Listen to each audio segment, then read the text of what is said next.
رہی ہے. اور بارش کا پوری دنیا میں ایک ہی نظام ہے. زمین سے پانی بھاپ بن کر آسمان کی طرف جائے گا, بادلوں کی شکل اختیار کرے گا, جب اسے ٹھنڈی ہوائیں لگیں گی تو وہ اللہ کو جہاں مرضی ہوگی اللہ تبارک و تعالیٰ اس بارش کو برسائے گا. کون کر رہا ہے یہ کام؟ کیا کسی کے کیے بغیر کام ہو رہا ہے؟ یہ جو اللہ کی نشانیاں ہیں ان میں اپنی عقل نہ لگائی, بلکہ اس میں دوسروں کو بھی شریک کیا. کہا فلاں کی مرضی سے بارش ہو گئی, فلاں نے ایسا کر دیا تو بارش ہو گئی, فلاں چاہ رہے تو دنیا میں فلاں اور فلاں ہو رہا ہے. دوسروں کی طرف اس تصرف کائنات کو منسوب کر دیا. یہ کیا ہے؟ یہ اللہ کی آیتوں کا انکار کرنا ہے, اللہ کے نشانوں کا انکار کرنا ہے.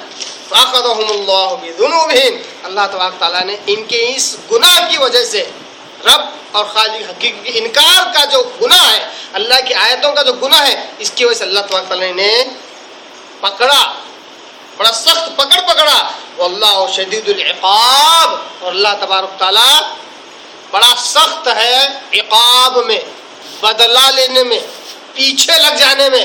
عقاب عقبن کہتے ہیں پیچھے کو, عقاب یعنی جو پیچھے لگ کر جو بدلہ لیتا ہے اس کو کہتے ہیں عقاب. اللہ تبارک تعالیٰ بدلہ لینے میں, کسی کام کو انجام تک پہنچا کر چھوڑنے میں, اللہ تبارک جب کسی کے پیچھے پڑتا ہے تو اس کو انجام تک پہنچا کر چھوڑ دیتا ہے, بدلہ لیتا ہے. شدید العقاب, بڑا سخت اللہ تبارک تعالیٰ بدلہ لینے میں, پیچھے پڑ جانے میں. یہ تھی آیت نمبر 11. ان دونوں آیتوں میں بالخصوص اللہ تبارک تعالیٰ نے کافروں کی مذمت کی اور کہا کہ اے محمد صلی اللہ علیہ وسلم, کفار کے کثرت اولاد اور کثرت مال پر آپ تعجب نہ کریں. اس کے ذریعے تو اللہ تبارک و تعالیٰ انہیں اس دنیا میں عذاب دے رہا ہے. اس دنیا میں اللہ تبارک تعالیٰ انہیں عذاب دے رہا ہے, چاہتا ہے کہ وہ اپنی موت تک اسی کفر کی حالت میں رہیں. آپ ان کے کثرت مال اور کثرت اولاد کو دیکھ کر آپ تعجب میں نہ رہیں. اگر مومن کو, اگر مسلمان کی دونوں چیزیں میسر نہیں آتی ہیں تو کوئی بات نہیں, یہ دنیا کی زندگی تو چند روزہ ہے, کیسے بھی گزر جائے گی. آخرت عبدالآباد ہے, وہاں جس کو ایک مرتبہ عبدالآباد زندگی میں خوش عیش زندگی مل جائے وہ کامیاب ہے. کفار اس دنیا میں سب کچھ لے کر بھی جئیں گے, پھر بھی ایک دن مر جائیں گے, ان کی زندگی ختم ہو جائے گی. تو اے محمد صلی اللہ علیہ وسلم اور محمد کے ماننے والوں, تمہیں کافروں کی زندگی تعجب میں نہ ڈال دے, حیرت میں نہ ڈال دے. یہ تو ان کے عذاب کے لیے, جیسا کہ میں نے کل 2 آیتیں ہیں اس ضمن میں آپ کے آگے رکھا, ایک سورہ مومن کی آیت اور دوسرا سورہ توبہ کی آیت. دونوں میں اللہ تبارک تعالیٰ نے یہی کہا کہ اللہ تبارک تعالیٰ کفار کو ان آیتوں کے ذریعے سے عذاب میں مبتلا کرنا چاہتا ہے, اولاد اور مال دے کر انہیں عذاب میں مبتلا کرتا ہے. جیسا کہ میں نے کل کہا کہ بہت سارے لوگ ہیں جن کے پاس بہت مال ہے, اولاد بھی ہے, دونوں ان کے لیے فتنہ بنے ہوئے ہیں, دونوں ان کے لیے پریشانی کا باعث ہے. سارا مال ہونے کے باوجود بھی ڈھنگ سے کھا نہیں سکتے ہیں, نمک کھانا ان پر حرام ہو گیا ہے, کوئی اچھی چیز کھانا ان پر حرام ہو گیا ہے, سکون سے رات میں سونا ان پر حرام ہو گیا ہے, نہیں سو پاتے ہیں. سب کچھ ہو کر بھی جو اولاد اللہ نے انہیں دی وہ انہی کے نافرمان ہے. یہاں تک کہ جب بوڑھے ہو جاتے ہیں تو اولڈ ایج ہاؤس میں اٹھا کر پھینک دیتے ہیں. وہی مال ہے, وہی اولاد ہے جو انہیں دی گئی, مگر وہ ان کے لیے عذاب کا باعث بن چکی ہے.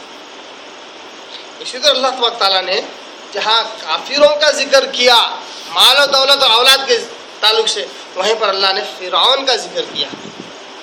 کیوں کیا؟ کیونکہ یہ کافروں کا سردار, کافر تو وہ جس نے رب کا انکار کیا. اس نے نہ صرف رب کا انکار کیا بلکہ انا ربکم الاعلی کا دعویٰ کیا کہ اے لوگوں میں تمہارا سب سے بڑا رب ہوں.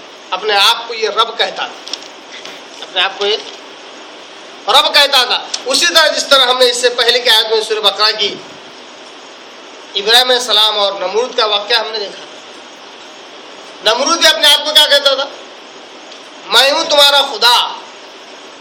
پوچھا کہ تمہارا خدا کیا کرتا ہے, تمہارا معبود کیا کرتا ہے؟ تو ابراہیم علیہ السلام نے کہا کہ میرا معبود وہ ہے جو مردے کو زندہ کرتا ہے زندے کو مردہ کرتا ہے. نمرود نے کہا یہ کام تو میں بھی کرتا ہوں.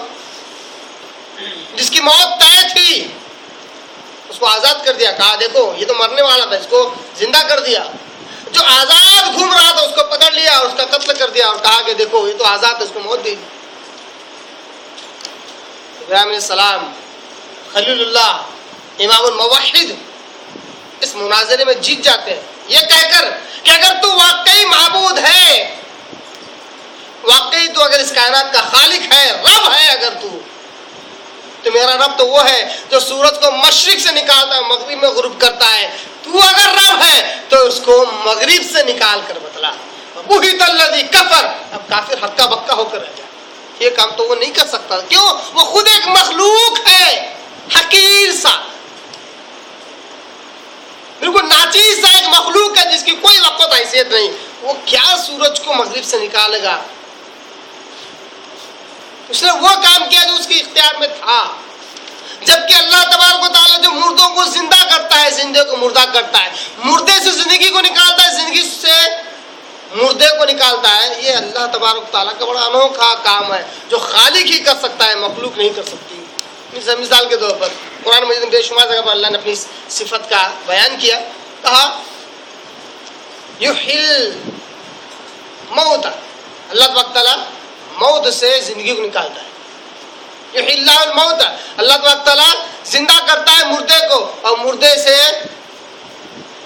زندگی سے مردے کو نکالتا ہے, مردے سے زندگی کو نکالتا ہے. جیسے مثال کے طور پر مرغی کیا ہے؟